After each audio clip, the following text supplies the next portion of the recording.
जय जगन्नाथ नमस्कार welcome to RB teacher support मु राधा सार आज पुणी आपण सामने नुआ टॉपिक नुआ वीडियो नहीं आज दुईटी टॉपिक उपर आलोचना करबा। प्रथमटी हूँ 2024-25 शिक्षा वर्ष पर प्रथम श्रेणी न्यू एडमिशन बयस केते ये बाबद में गोटे सन्देह रही सेटा आज ये वीडियो रे आलोचना करबा। द्वितीय कथा रही ओसेपार चिठी आसी implementation of DigiGov external software use आ तार व्यवहार संपर्क में जो चिठी आसी से विषय आलोचना करबा। ये दुईटी कथा को आज ये वीडियो रे आमे आलोचना करबा। तेणु वीडियो को आपण माने शेष पर्यंत निश्चित देखंतु आ जहाँ जहाँ कथा रही ये दुईटा कथा से विषय आमे पुंखानुपुंख ये विषय ये वीडियो रे आपण माने जान परिबे। चलतु डेरी न करी आरंभ करबा। प्रथम आलोचना करबा 2024-25 शिक्षा वर्षर न्यू एडमिशन आरंभ हम एप्रिल 2 ठार आरंभ हो जिवो। तो ये एडमिशन पाई जो क्लास 1 रे आमे पिला को एडमिशन करबा तांकर केते बयस होबा दरकार। तो एथिरे उडे कन्फ्यूजन क्रिएट होउची। किछि आलोचना करचंती जे 5+ हबो, किछि आलोचना करचंती जे 6+ हबो।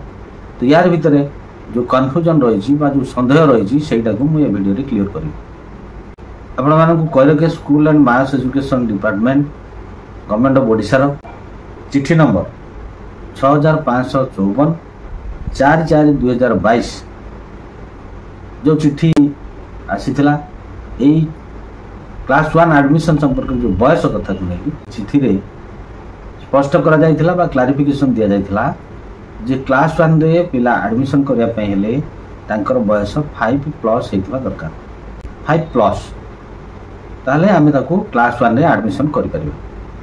15/2/2024 रे ministry of education department of education and literacy government of India तरफरु ए एडमिशन संपर्क रे 2024-25 शिक्षा वर्षर जो छोट पिला मानकु क्लास 1 रे एडमिशन करा दिबो से संपर्क में स्पष्ट क्लारिफिकेशन दि जाए। मुझे चिठीटा को पढ़ी की शुणे दूसरी कौन से लिखा है। The age of admission age for the provision contained in national education policy NEP 2020 and right to children to free and compulsory education RT act 2009 and ensure admission to grade 1 at the age of 6+ years. ये स्पष्ट करदे जे NEP 2020 RTE act 2009 अनुसार class 1 रे admission करिवार पिलांकर बयस होची 6+ years रे grade 1 बा class 1 रे हमें एडमिशन करि परिबा। The session 2024-25 is soon to be begin when new admission will take place. राज्य एवं केंद्र शासित अंचल मानकरे ग्रेड 1 बा क्लास 1 रे पिला मानकु 6+ एज रे एडमिशन करा दिबो। न्यू एडमिशन संपर्क में बयस बाबद जो कन्फ्यूजन थिला ताहा मु भाबुची क्लियर हो गला। जदि आपण मानकर किछि आउ किछि संदेह थाए ताले वीडियो रो कमेंट्स रे आपण निजर मतामत लिखंतु। जहां प्रश्न अछि लिखंतु मु ताकू यथा संभव चेष्टा करिवि क्लियर करबा पे। तो second topic implementation of DigiGov ये विषय रे आपण माने जानिचंती ओसेपा तरफरु चिट्ठी प्रकाश पाइछि। ओसेपा चिट्ठी नंबर हूँ 3570 डेट हूँ 28/3/2024 रे समस्त डीओकम डीपीसी आउ बीओ मानकु मेमो करा जायछि जे डीजी गव एप्लिकेशन रो इम्प्लीमेंटेशन पाई सेति पई कोन करिया पड़िबो एवं तार कोन कोन प्रोसेस अछि बा केबे ठार कार्यकारी हबो से विषय स्पष्ट करा जायछि। मु से विषय रे एटी आलोचना करिवि। आपण माने जानि रखिबा दरकार।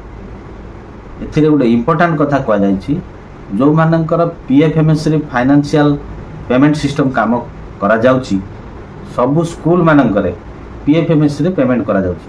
तेनु ताको पय निहात इम्पोर्टाट ए जिनसटा जानिबा निहात दरकार। आ जे माने जानि कि ठीक समय पूर्व से तांकर से कार्य संपादन करा दरकार नहले से माने PPA जनरेशन बाबद रे असुविधार सम्मुखीन होई पारत। ओसेबा चिठी अनुसार PFMS पोर्टल रे ए डीजी गव टाकू इम्प्लीमेंटेशन करा दिबो।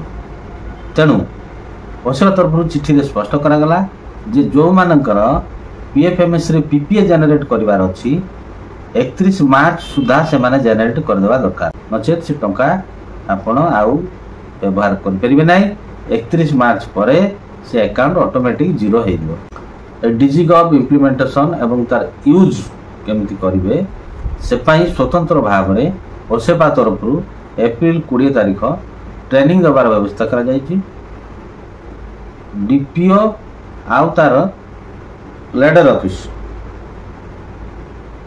डीपीओ आउ तार लेडर ऑफिस स्टाफ मानन को नेकी ट्रेनिंग करा दिबो एवं ये सिस्टम रे डिजिगव केमिति काम करबो से विषय रे प्रशिक्षण दिया दिबो तो वर्तमान आमे ये डिजिगव कोन से विषय रे टिके जानिबा डिजिगव ए एप्लीकेशन टिकु ये software T Tata consultancy service ये डिजिगव एप्लीकेशन को सॉफ्टवेयर टा क्रिएट करिसंती तांको कंपनी द्वारा प्रस्तुत करा जायछि एवं एसबीआई सहित कोलैबोरेशन है एसबीआई टाटा कंसल्टेंसी ये दुई जनक मिलित उद्यम रे पीएफएमएस रे एटा को इंप्लीमेंट करा दिबो पीएफएमएस रे एबे डिजिगव थ्रो रे जो पीपीए होतला बा हमें जो प्रकार फाइनेंशियल ट्रांजैक्शन करथले सेटा एबे डिजिगव रे हबो DigiGov external software Tata consultancy service द्वारा तैयारी करा जायछि टीसीएस टाटा कंसल्टेंसी सर्विस कहूची DigiGov workplace is an all in one solution that amounts office function to deliver superior service and improve the citizen experience तमाने ऑल इन वन सिस्टम जोटा कि Tata consultancy तैयारी करिछि एवं ताकू एसबीआई रो कोलैबोरेशन रे पीएफएमएस रे इंप्लीमेंट करा दिबो ये एप्लीकेशन टी केमिति काम करिवो बा आमे केमिति सेथरे काम करि परिबा सेति पय स्वतंत्र भाव रे डाउनलोडर एजेंसी मानन को उडे प्रशिक्षण दिया दिबो ट्रेनिंग उडे स्वतंत्र ट्रेनिंग रो व्यवस्था करा दिबो एवं ये डिजिगव केमिति काम करिवो बा डिजिगव रे अन्य माने केमिति काम करि परिबे ता डिपार्टमेंटल लेवल रे उडे ट्रेनिंग करा दिबो समस्त विद्यालय बा जो ऑफिस जो थरे पीएफएमएस रे काम होतला 31 मार्च सुधा सारिबा को पड़िबो एप्रिल थारु एसबीआई डिजिगव माध्यम रे पीपीए जनरेशन सिस्टम कार्य करिवो आशा करे वीडियो टी आपण मानको पई इन्फॉर्मेटिव हेतिबो वीडियो टी को लाइक और शेयर करंतु वर्तमान पर्यंत चैनल टी को सब्सक्राइब कर नथिले चैनल टी सब्सक्राइब करी नोटिफिकेशन बेल ऑन कर दियंतु आपण मानकर वैल्यूएबल मतामत कमेंट्स रे दियंतु जा द्वारा मु उत्साहित अनुप्राणित हेबि एवं आउरी भलो वीडियो प्रस्तुत करिया पई चेष्टा करी परवर्ती वीडियो पर्यंत रहूची नमस्कार बंदे उत्कल जननी।